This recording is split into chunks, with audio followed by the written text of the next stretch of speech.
Hola a todos y bienvenidos.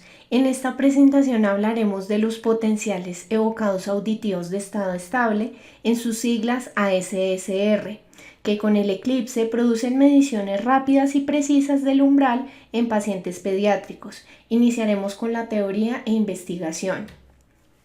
Esta presentación fue desarrollada por la doctora Yvonne Sinninger, quien no trabaja para Interacoustics ni ningún grupo comercial.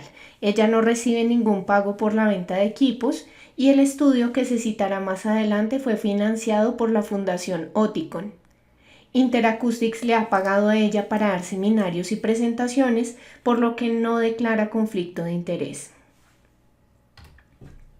Los objetivos de aprendizaje de esta presentación son revisar los principios básicos del ASSR, que como lo he mencionado, corresponde a los potenciales evocados auditivos de estado estable. Esta prueba no ha sido ampliamente utilizada y creo que hay algunos conceptos erróneos sobre qué es y cómo podría funcionar. Hablaremos de por qué el ASSR no se ha adoptado como un procedimiento de rutina. También el desempeño de algunas técnicas anteriores del ASSR. Vamos a enumerar las características que distinguen esta nueva tecnología del eclipse de las tecnologías de ASSR tradicional y mostraremos datos clínicos para demostrar que también funciona. De hecho, también ha mejorado los tiempos de prueba y tiene una excelente correlación con el estándar que es el ABR. Lo validaremos con el nuevo uso de esta técnica y al final daremos una pequeña idea de cómo llegamos aquí, la ingeniería detrás del estímulo, la detección y las estadísticas, todo el increíble trabajo que hicieron los científicos e ingenieros que trabajan para Interacoustics y cómo lograron desarrollar esta prueba, porque creo que es importante que entendamos la tecnología que estamos usando. Como punto de partida, el ASSR no es diferente del ABR. El hecho es que ambos usan un estímulo para provocar una respuesta. El estímulo impulsa las células ciliadas y activa las neuronas conectadas a esas células ciliadas. Entonces vemos alguna actividad que se mide mediante los electrodos. En el caso del ABR, vamos a ver una forma de onda con respecto al tiempo. Hay un estímulo generador y justo después de presentar el estímulo se presenta una actividad instantánea del EEG, es decir, el electroencefalograma.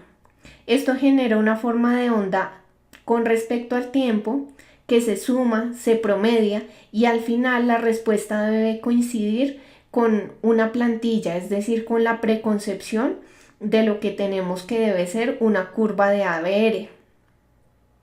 El ASSR está haciendo algo similar pero de una manera diferente.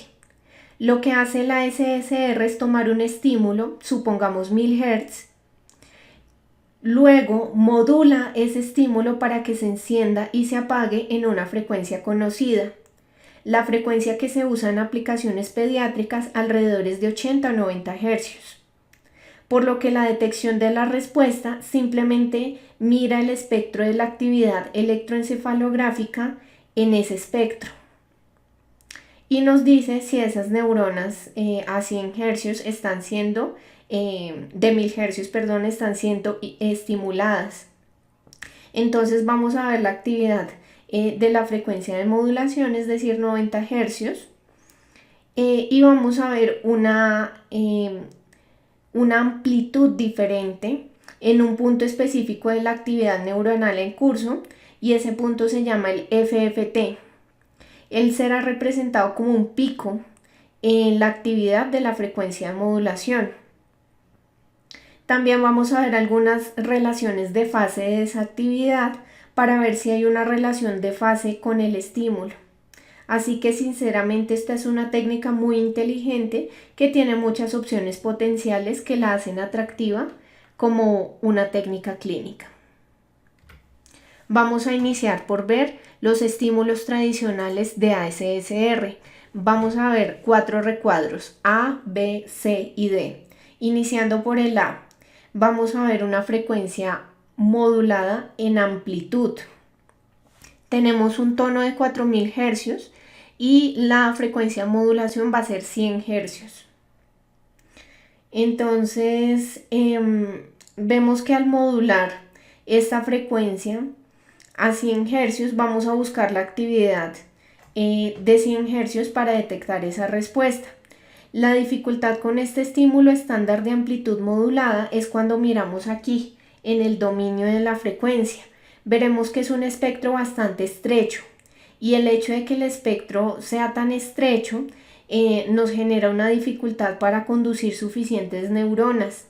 No cubre un área lo suficientemente amplia de la membrana basilar como para impulsar suficientes neuronas para poder ver una respuesta. La segunda opción que vemos aquí es la modulación de la frecuencia.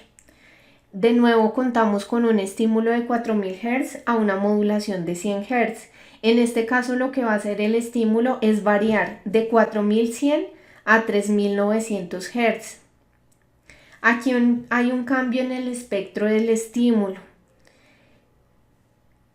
En tercer lugar, tenemos la modulación mixta, que no es más que la suma de la modulación de amplitud y la modulación de frecuencia, es decir, que incluye las dos anteriores. De esa manera, si tomamos el estímulo de 4000 Hz y la modulamos a 100, vamos a ver un tratamiento diferente del estímulo con un espectro de modulación mucho más amplio, lo cual será mejor para la detección. La última opción que vemos aquí se llama de tasa. Este es un estímulo controlado por la tasa, entonces aquí tenemos los 4000 Hz y se incrementa de la misma manera que un tone burst, es decir, a lo largo del tiempo.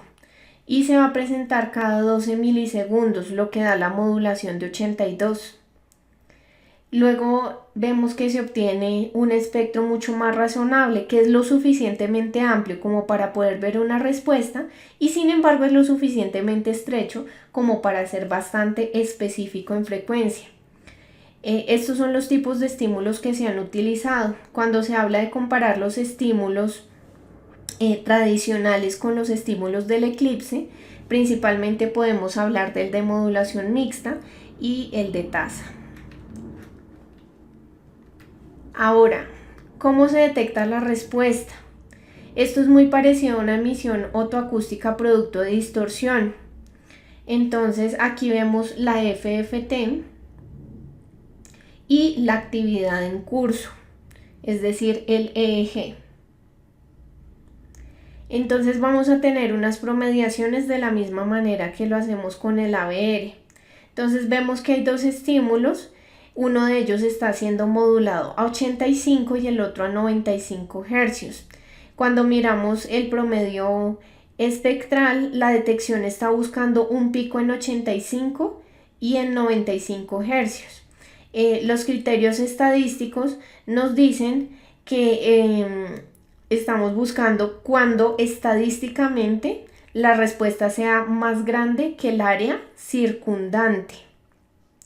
Y eso debe ser entre 0.01 y 0.05.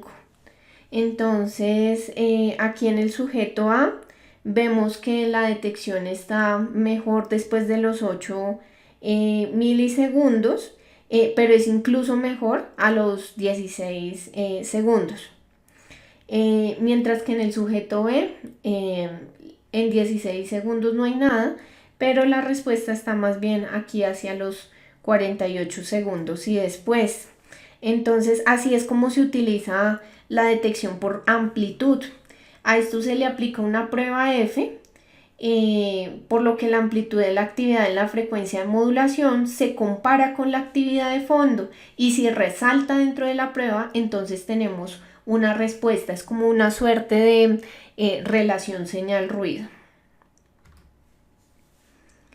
Bueno, hasta el momento estábamos hablando solo de amplitud, no había ninguna información de la fase allí. Pero si extraemos la información de la fase de 90, 85, 95 Hz, encontramos que la fase debe ir como relacionada con el tiempo. Entonces a esto le vamos a llamar la coherencia de fase. Entonces aquí transformamos como estas sinusoides en gráficos polares. Entonces, por ejemplo, aquí abajo vemos que no hay ninguna respuesta porque las fases son demasiado aleatorias y lo que necesitamos es una coherencia de fase con respecto al tiempo, como lo estamos viendo aquí en la parte superior. Entonces, esa coherencia de fase es lo que nos va a ayudar a determinar si está ligado al estímulo o no. Entonces, ¿cuáles son las ventajas potenciales de usar ASSR? La gente estuvo muy entusiasmada con esto por mucho tiempo y es que una de las principales ventajas es poder evaluar 2 frecuencias simultáneamente. Es más, se pueden evaluar hasta 4 frecuencias en cada oído simultáneamente. Entonces, esto realmente representa una ventaja significativa al momento de realizar una evaluación en un bebé. Lo otro que nos garantiza esta prueba es la detección automatizada, lo cual nos dará un resultado consistente. ¿Qué sucede? Con el ABR hacemos las promediaciones y al final tenemos que tomar una decisión si la forma de onda que estamos viendo en relación al tiempo coincide o no coincide con lo que nuestro cerebro pues considera que es una forma de onda 5, por ejemplo. Esto puede crear inconsistencias entre clínicas e incluso entre evaluadores, pues la forma en que se toman estas decisiones puede llegar a ser algo subjetiva. Lo que para mí es una onda 5, para otra persona pues no puede ser nada. En este caso del ASSR, la decisión de si hay o no respuesta es una decisión totalmente estadística, por lo tanto pues tiene una sensibilidad conocida. Entonces, ¿por qué no usamos el ASSR de rutina si es tan maravilloso? Bueno, la explicación está en que los primeros estudios que se realizaron con el ASSR, tal como se implementó en ese momento, no detectaron respuestas a niveles de audición normal, es decir, que no era una prueba lo suficientemente sensible. Entonces no nos demostraba lo que queríamos saber, y es si un bebé tiene audición normal. Además, esto no se correlacionó muy bien con las pruebas comportamentales y además no cumplió con los requisitos de nuestro estándar, que pues para ese momento era el ABR de Tom Burst, el cual pues funciona muy bien. Entonces, por estos motivos, el ASSR no ha sido adoptado como una técnica pues digamos de rutina en las clínicas, pero recordemos que esta información pues corresponde como a las tecnologías tradicionales, no a las nuevas. Entonces vemos aquí una cita de un estudio en donde nos comentan que no se podía diferenciar de manera confiable entre oídos normales y aquellos con niveles de audición levemente elevados. Es decir, que no se podían detectar los pacientes con audición normal, incluso aquellos pues que eran derivados del tamizaje auditivo neonatal. La mitad de esos sujetos que eran derivados, es decir, que fallaron en el tamizaje, en verdad tienen una audición normal, y eso se vio en el estudio que vamos a citar más adelante. Entonces, en este punto podemos decir que la idea de usar una prueba que no pudiera detectar respuestas normales, pues en verdad no era atractiva. Vamos a ver los datos de este estudio. Entonces, en este estudio se observaron neonatos durante sus 6 primeras semanas de vida, y todos ellos tenían audición normal. Tengan esto en cuenta, todos los sujetos que vamos a ver aquí tienen audición normal. Entonces vamos a ver que la ASSR se representa con estos círculos negros, estos círculos oscuros, mientras que los datos del ABR se representan con los círculos blancos, con los que están como vacíos. Entonces vamos a ver que la prueba se realizó en 500 y en 4000 hercios. Entonces, algunos de estos bebés que oían normalmente mostraban respuestas demasiado elevadas y con mucha dispersión para tener una audición normal, mientras que la dispersión y la distribución de las respuestas del ABR eran pues mucho más razonables. Entonces, incluso vemos que aquí en 4000 Hz hay muchas respuestas de ADC-SR cerca de los 50-60 decibeles, lo cual es para nada aceptable en un sujeto con audición normal. Vemos aquí unas estrellas que corresponden a un estudio que hizo la doctora Sininger hace bastante tiempo. En ellas podemos ver que las respuestas de umbral de ABR en recién nacidos estaban pues alrededor de 20 aquí en 500 Hz e incluso mejor en 4000 Hz, casi que cerca de 10.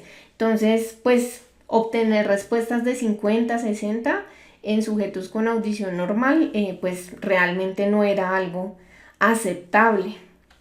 Ahora vamos a ver un estudio, un gráfico que convence, un gráfico en donde convergen muchos estudios que van desde los años 90 hasta el 2014. Entonces, todos estos estudios evaluaron bebés y niños que escuchan normalmente. Todos estos pues reportan umbrales de ASSR en un promedio de nivel auditivo. Y realmente, bueno, lo que quiero mostrarles es que no hay consistencia. Los datos están por todas partes. Está demasiado dispersa la información y esto se puede atribuir al hecho de que el estímulo no estaba estandarizado. En estos estudios se utilizó una modulación de amplitud, se utilizó una modalidad mixta, hubo enfoques diferentes de tratamiento del estímulo, entonces esto genera una confusión sobre si usar o no usar la amplitud como factor de detección de la respuesta o utilizar la fase. Entonces hubo muchas disputas internas sobre cuál era mejor cuando en realidad se podrían haber usado ambos. Algunos sistemas usan ambos, pero los datos en sí lo que nos muestran aquí es por qué no se está usando el ASSR como una prueba de rutina. Si todos estos sujetos pues evaluados tenían una audición normal, entonces pues tanta variabilidad no nos da confianza para usarlo como una técnica clínica. Bueno, aquí vemos otro estudio que se realizó en adultos con audición normal en el 2014. Entonces aquí tenemos el umbral de ASSR con respecto al umbral comportamental. Y vemos estas líneas como de color verde que nos muestran hasta dónde va la dispersión de las respuestas, y es que es demasiada. Entonces hay demasiada dispersión en esas respuestas, pues lo que no nos da confiabilidad. Finalmente, estos son algunos datos que comparan el estándar del ABR que estamos utilizando siempre con los datos de ASSR. Y según el estándar de ABR, me refiero a este estudio de Staples, donde compararon los umbrales de ABR con Tom Burst con respecto a los umbrales comportamentales en un gran grupo de bebés y niños. Lo que verán aquí son solo los datos de la frecuencia 1000 Hz. Las respuestas de ASSR están representados con la X de color azul y las respuestas de ABR son los triángulos de color rojo. Y aquí está pues los niveles de audición. Entonces ese nivel es medido en el audiograma y el umbral de ASSR o ABR pues se encuentra aquí sobre pues esta línea. Entonces, vamos a ver que si ponemos una diagonal, debemos tener pues esa combinación perfecta para analizar los datos agrupados alrededor de esa diagonal y vamos a tener un coeficiente de correlación razonablemente bueno. Entonces, una de las cosas que se encontró fue que no hubo respuestas de ASSR generadas en los estímulos de bajo nivel. Entonces vemos aquí los niveles más bajos y pues no hay ninguna respuesta de estas de color azul que representan el ASSR. Las predicciones de ABR por otro lado son buenas en los niveles bajos y vemos también que hay una buena correlación en el rango de niveles de audición. Entonces vamos a ver cómo pues se correlaciona esto también con un estudio de Pérez-Avalón que nos muestra pues una correlación de R cuadrado .757 y esos números van de 0 a 1. Entonces vemos que no se va a encontrar un ajuste perfecto en un rango único. Entonces en ese momento se utilizó solamente la detección de la amplitud de la frecuencia de modulación. Entonces pues como mencioné antes, pueden existir diferentes técnicas, ¿no? De fase, de amplitud. Entonces algunos de estos sistemas eligieron o el uno o el otro.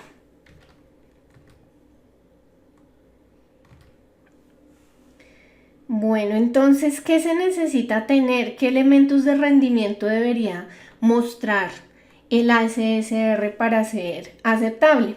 En primer lugar, debería detectar las respuestas en bebés con audición normal.